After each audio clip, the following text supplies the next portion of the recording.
On this episode of AV Week, we take a look at where the state of AV over IP is landing, what technology in the industry should go bye-bye, and take a look back at CES 2022 and its impact on the commercial AV space. All that and more next on AV Week. The network for the AV industry. What are you listening to? This is AV. This is AVNation. This is AVNation. This is AV Week, episode 542, recorded Friday, December 7th, 2022. Wink, wink. Support for AVNation is brought to you by Atlona, the go-to provider for AV signal distribution and control in corporate, higher education, and residential spaces. and by Just Add Power, the global leader in video over IP solutions with systems that give you easy installation, unmatched scalability, and outstanding performance. This is AV Week, your weekly wrap-up of audio-visual news and information. My name is Tim Albright. I am your host. With us to discuss the news and information we have gathered this week. First and foremost, we say from parts unknown, we know where she lives and where she works. We just don't say it on the air. Her name is Dawn Mead. You know her as AV Dawn. Welcome, ma'am. Hi, Tim. Thanks for having me. Absolutely. Also with us is my buddy, Mr. Willie Franklin. I met Willie about a year ago or so. Otterbein University is where he resides. Welcome, sir. Hey, thanks, Tim. Good to be back. All right. And last but not least, from the Great White North, Mr. Matt D. Scott from Omega Audio Video, but also the host of our Resi Week program. Welcome, sir. Hello, Timothy. How are you? I am fabulous. Excellent. I'm very happy for you. I'm watching my watch to see how long it takes Matt to make fun of my hair. So it seems to be something. Grandma, I would never make fun of you. There it is. All right. First story comes to us from darn near anything, any news outlet on the planet. Consumer CES 2022 happened this week. It happened in person, put on by the Consumer Technology Association, the CTA. I say CES without naming or defining that acronym because, well, it's just called CES now. It used to be called the Consumer Electronics Show. CTA a number of years ago said, nope, it's just called CES. It's more than just consumer electronics. A number of things came out of it. I personally went for the first time ever, and I'll talk about that in a second. But first, and Don, we'll start with you on this. From your perspective and someone not going to it, what was the news that you were reading that kind of struck your interest? Honestly, the biggest thing that struck my interest was a lot of the tech publications were calling it the zombie show because of the COVID restrictions and the new Omicron variant that was coming through. And all the pictures I saw of CES basically consisted of, plywood floors and little boxes with QR codes on top and not much else. So theoretically, there was some cool stuff there for those of you that got to go. But the way it was reported in the media that I saw was kind of like tens of people came and we saw couples of products. So the one booth that she's talking about, LG, took their booth. They showed up, but they put their entire thing down in plywood and put QR codes on the benches, which I thought was very interesting. Samsung certainly was there. Yeah, Samsung was certainly there. Canon was there, and I'll talk about them in a second. Sony was there, and there were certainly some products that I took away from a commercial standpoint. Willie, from your perspective and the media that you were watching, what did you take away? Oh, it hurts that I was not able to attend. COVID has just kind of ramrodded our ability to get out of the house here with regards to leaving campus and attending events such as that. So aside from conversation with peers, reading information online, and continuing to try to stay abreast of what's happening in the industry, I guess I was an absent zombie for the event. That'll work. Matt D. Scott, you were one of these people that have been trying to get me to go to this thing for years. What were your takeaways? I'm glad you got to go. It was great. I did. Yeah, I loved watching you go. I'm just glad it was half a show. I followed it, and I'll say a couple of things. One, there was a lot of punching down at that event, which I found to be annoyingly frustrating. to Don's point, there was a lot of media that was harassing it for companies dropping out and stuff like that, which we've seen. And what frustrated me this time more so than even some of the previous shows is we know this is going to happen. We know that for the next little bit, companies will plan to go to shows, and a month out, they'll decide to show up or they'll decide to cancel. And, you know, there's multiple reasons why they're doing that. I think the story of harassment over that is done. Like, get over it. They're making decisions based on whatever they're making those decisions. It's fine. I don't need to read a ton of articles about it. From a tech standpoint, there were a couple really cool things that stood out to me.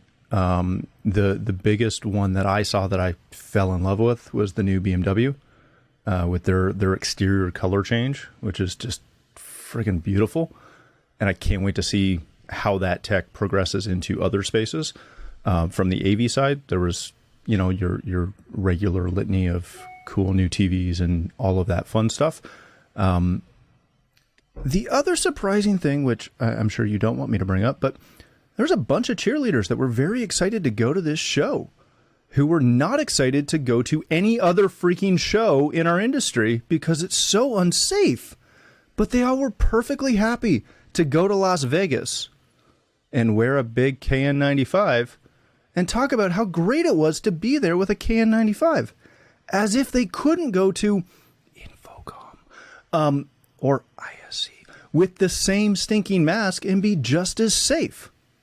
I personally am stuck in my stinking country, so I could not go. Otherwise, I would have been there, but I would have been at all the other ones too. That kind of rubbed me the wrong way. All right, well, we'll take each of those in turn. First, send your hate mail to @MattDScott on Twitter, and I will respond. So here's where I'll this is my observation from CES. First of all, I am no longer a popular person in my house because Tom Holland was at CES, and I missed my opportunity to go see him or take a picture for my daughter. So there was that. Yeah, Don, he was there. Yeah, at the Sony booth. In the Sony booth, talking about Uncharted, and he's a little guy, my understanding. But John Siaka is the one that took the picture, so that's all relative because John's like a 7-foot giant. But there was certainly no, I didn't. So I did bring her a CS daily though, so that there was that. With I'm sure that was the same. That was identical. There was, I mentioned the Canon has a new product called AMLOS, AMLOS. That is going to make some impacts on UC. It allows you to take one 4K camera, split up the room 4 different ways. One of the things that they do with it is take the whiteboard and keystone it, auto keystone it into where it's in the environment as if it's straight on, right? And then it auto ghosts you if you're writing on the board. So suddenly the words can be auto populating and writing on the board automatically. Also, I will kind of give up on OLED, which pains Dawn, me, and me. Mini LED is certainly one of those things out there, both from TCL and from Samsung. That's very interesting, and I think that's going to have an impact on the industry. As far as events and people going, so there was a lot made about, at least from the U.S. press, about not going. The Verge made a big deal about it. Gizmodo made a big deal about it. The folks that you would normally see there made a big deal about not going. When in the events that I went to, and we went to some preview events, there was a number of foreign press there. So folks not only that, had English accents, but had accents or just spoke a language other than me. And there goes Dawn. So I'll just keep talking until she gets back. But to Matt's point about folks that didn't feel safe going to Infocom and have said they don't feel safe going to ISC, I don't think that they've said they don't feel safe. What they're claiming is that exhibitors don't want to go. And I think that's a different setup or a different statement. There was a lot Oh, yeah. Or maybe not a lot. There's a fair number of people who bemoaned how unsafe it would be to go to Because it was in InfoComm. Florida. Yeah. Yeah. Not just Florida, but yes. And that was part of their argument. Now, I actually had dinner with two of those folks who were bemoaning that. I tested when I got there. I will test again a couple more times this week after having gotten back from Vegas. My statement has always been: if you don't feel safe, then don't go. Right? That's my statement on ISD. That's my statement on InfoComm. If you don't feel safe, don't go. I do know that Matt, you mentioned the fact that people were pulling out of CES a month out. There was people pulling out 2 weeks out, including like Google and Facebook and some high tech ones. So we'll see. We'll see what happens with ISD coming next couple of weeks. And that's been the same for every show. Yeah. Let me interject a question as we talk about the aspect of safety and perhaps people not feeling safe as a reason for not going. That may be true, and I can't speak for those who decided not to attend. But I wonder if the underlying issue is basically social shaming. Working on a university campus with 3,000 resident student, our student population, our COVID count was extremely low this past year and continues to be so. I certainly want to believe we're doing a great job of mitigating any risk management issues. But from a larger standpoint, I think people are generally safe. So when I think about those conferences, I truly wonder whether the decision was not wanting to be a representative of company XYZ and be an attendant for fear of social shaming versus concern about public health. We see healthcare professionals certainly masked up, gowned up, they're wearing gloves, but we also see a lot of us interacting in work environments and home environments and going to the grocery store, and we're not hugely impacted by COVID. Now, I could be mistaken because I'm not a healthcare professional, but what I'm gathering and listening to media reports and listening to interviews of healthcare professionals, we certainly have issues with people who engage in super spreader events, minus protection, minus vaccination, regardless of how one feels about being vaccinated. So again, going back to my first question, is the primary issue a concern over personal safety, or is it a concern over branding and social shaming? So I'll rest with no evidence to support that, but I think it's worth some bit of a conversation. Certainly it is. And it is something I don't think it's a question that can be answered, at least not honestly, not publicly, right? I think that's a question that you might get an official somewhere or an executive somewhere to tell you off the record, Willie. I don't think that anybody would admit to that on the record is my sense. Somebody may just say, somebody can disagree with me and prove me wrong, right? If somebody from Google wants to call me up and say, hey, officially we did it because of public shaming, sure, cool, awesome, groovy. I don't think that's going to happen though. As I think about InfoComm this year, as I think about CES and other opportunities where I would have had the opportunity to travel and attend in person, travel was heavily curtailed for two reasons on campus. One, certainly from a budget standpoint, and that was understandable. The other was concern over traveling to an area and perhaps engaging in a practice that may not have been, right? When I think about the holidays and my travels and visiting with family and the testing prior to and the testing upon my return, I have no positive COVID results to share, nor do any of my family members. And I know all experiences vary, as do personal behavior. But again, speaking specifically for me and my institutions, our concern was more along the lines of accountability and risk management, almost doubtful, and I don't want to misspeak here, I want to be careful how I organize my sentence, but just thinking about risk management on my campus. If you travel, the expectation was you would be extremely safe, not only to protect yourself, but not to put the institution at risk, if that makes sense. So again, I do find myself being a little suspect of companies that pulled out for fear of safety, or was the larger concern a standpoint of, again, public shaming for attending said event? Yeah. It'll be interesting to find out if we can. All right. Next story comes to us actually from our website, looking at a new AV over IP system at a music venue in Atlanta, in the Reynoldstown neighborhood. The Eastern is a brand new state-of-the-art performance venue designed to offer the best live music experience possible. What they had to do, though, according to Director of Special Projects at Music Matters, they had to make sure that the LED video wall, as well as the distributed audio, was done seamlessly. And for that, they leveraged the Kramer AV over IP solution. Willie, I'm going to start with you on this.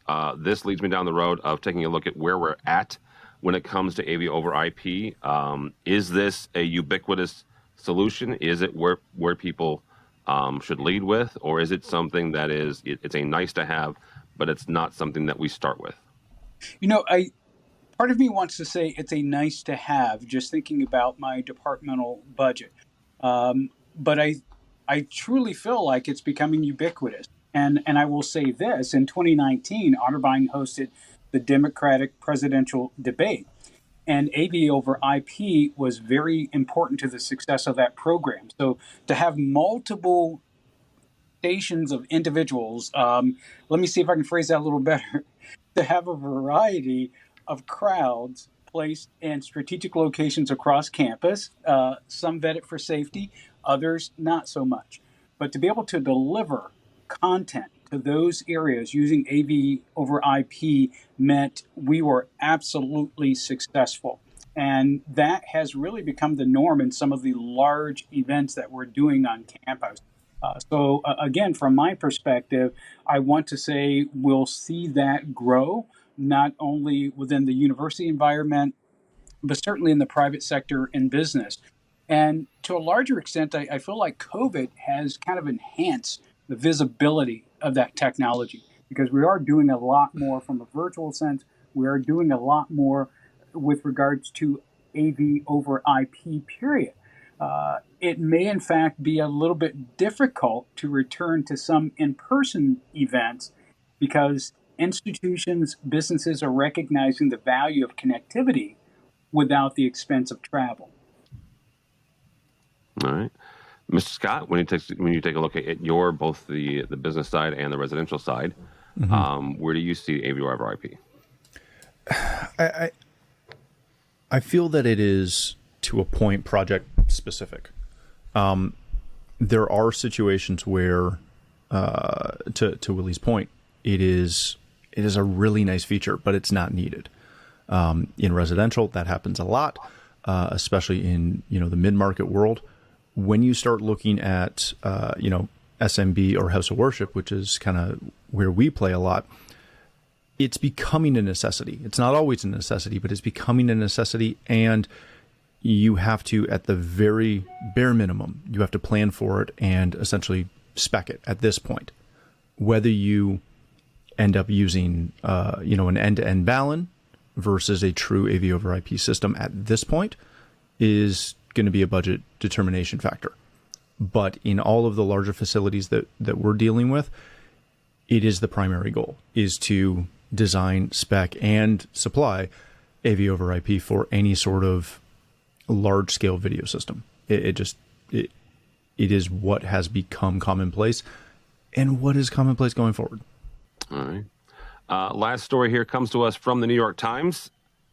BlackBerry has ended its service of its quote-unquote once ubiquitous mobile devices. Now, I didn't do this on purpose, but it just kind of worked out, the fact that we're going to start with the Canadian. I didn't. Yes, I didn't. Did. I just realized you totally did. You set me up. BlackBerry is a Canadian company, RIM, they're, research in motion. Matt, we'll start with you on this, and I don't want you to bemoan Grandma. the one technology company that came out of Canada, and the fact Easy that there. Easy, the one. I can't believe you'd throw Christie, our good friends Christie, who are that's just right, down the that's street right, they are. from That's Rim right. Okay, Park. so two. My God, Spotify, or I'm sorry, not Spotify, Shopify. No, Shopify is also in Waterloo, the largest e-commerce platform in the world now. Okay, all right. Sorry, anything else you got to say? Yes. This leads me to a different question, not to bemoan BlackBerry. Yes. Come on, Grandma. What AV gear, what AV technology should end its service? Should be put out? Oh. Should join the BlackBerry? That is a wonderful question. I am sad to see BlackBerry go. I will start with that. Yeah. It was groundbreaking, ahead of its time, and had they spent less time trying to get a hockey team and more time evolving in the mid 2010s, they probably still would have been around. And that's if you're local, you'll get that one. Products that need to go, shoot. I would argue that, and this isn't a specific product, this is kind of a category, the dramatically overpriced minimum feature set commercial products that have a consumer equivalent that is cheaper, better, and more effective. Those products need to be, let's say, adjusted. I had a conversation yesterday with a rep of mine about a PTZ camera and a line of PTZs that are astronomically overpriced compared to the current slate of new products that are out on the market today. That I think that is the kicker, is we as an industry, both in the residential and the commercial, we too often sit back and hold on to somewhat outdated technology that is incredibly expensive and yell at our dealer base when they're not buying said products because, well, there's 4 other products on the market that are cheaper, better, more effective, and heck, half the time ship faster. Yeah, that right there is important as well. Dawn, what AV technology should join BlackBerry? Well, I mean, first of all, my Crackberry, that was like kind of a smartphone, so rest in peace, RIM, in that regard.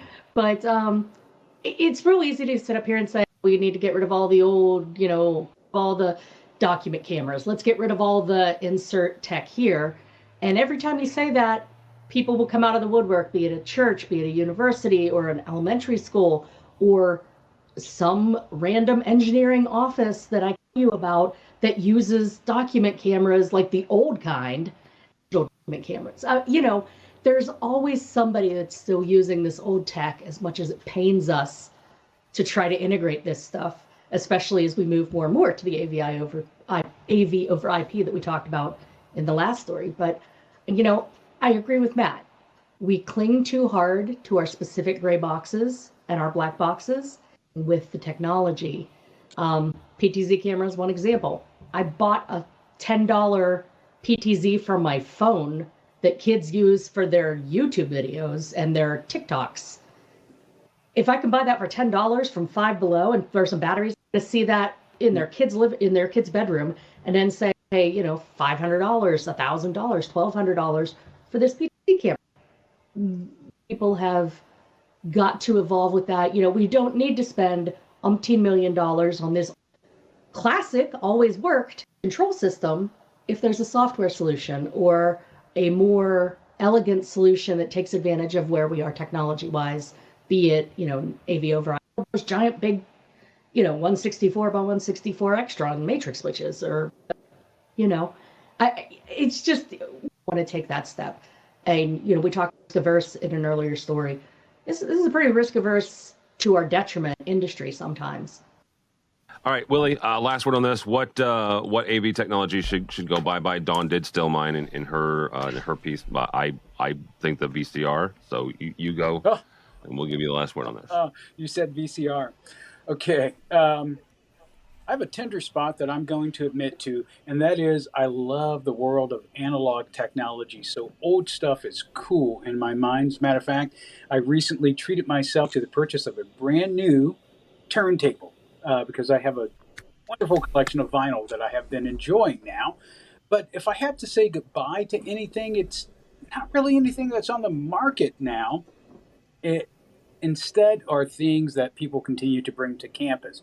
And I would love for someone to write code and just push out like an EMP pulse to take down every laptop with a VGA connector, and every faculty who refuses to update their syllabus and continue to use VHS tapes instead of streaming technology or DVD or even, an encoded chunk of video on a flash drive. Please bring that in. So there are things that still have life on my campus, and I'm happy to support, wink, wink. But again, if there are any coders out there that push out an EMP pulse to just kind of take that laptop down or crinkle the metal oxide on that VHS tape, I'd be grateful. As a matter of fact, I would freeze that lake and let you run across. Okay? So I got you. I'm gonna get my people on it. Oh my goodness! All right, I love that. That I love the EMP. Absolutely. I'll tell somebody a story later about when we migrated all of our VHSs on the last campus. Maybe end with this morsel. When it comes to the BlackBerry, mine ended its life before the industry ended it. It seems that I was pulling out of the gas stations with my windows down. The weather was nice, and I turned. It slid across the dash and out the window, and that was the end of the BlackBerry. So I am now a user of the iPhone, which I'm quite happy with. But I do miss the tactile feel of the BlackBerry buttons. I have to admit. I successfully eliminated the durability aspect of a BlackBerry when they first brought out the BlackBerry Storm. I got one of the first editions and maybe threw it against a wall one day. Yeah, not so durable anymore. That was the last BlackBerry I owned. Nokia. Big old Nokia brick. That has anger issues. All righty. Thank you all so much. That'll do it for this week. Dawn Mead, how do people connect with you? Obviously not over my Wi-Fi on a snow day. So. All right, Willie, how do people connect with you? Okay, the fastest way is just my email, wfranklin@otterbein.edu, and Otterbein is OTTERBEIN. And that's why I have to ask him every time how to pronounce the name of his college. So, Mr. Scott, how do people connect with you, sir? You can find me on Twitter at Matt D. Scott, and here at AVNation hosting a AVWeek. But yeah, feel free to send me hate mail for my comments on Twitter. I will happily send you back a Schitt's Creek meme. That is accurate. That is what he does. 100% accurate. All right. For Tim Albright, don't follow me on the Twitters because at this point I am still rooting for the Bears, and that is my own problem, and I'm okay with that. But go by the website if you would, please, avnation.tv. That's avnation.tv. Mr. Scott did mention the fact that you can find his program, AVWeek, looking at the residential side, and I'm going to take a wild guess that he's going to cover some of CES on his program next week. No? Okay, there you go. No. And Dawn also has a program looking at the marketing and social media aspects of the industry. Obviously, you can check this program out every single week. As it sits right now, we are also going to ISE, Integrated Systems Europe, so you can go by there and look at all of our coverage so far. We'll be hitting that the 1st to the 4th of February, and a number of other events throughout January, February, and March. So all that and more at avnation.tv. That's avnation.tv. Thanks so much for listening. Thank you so much for watching. That's all the time we have for AV Week.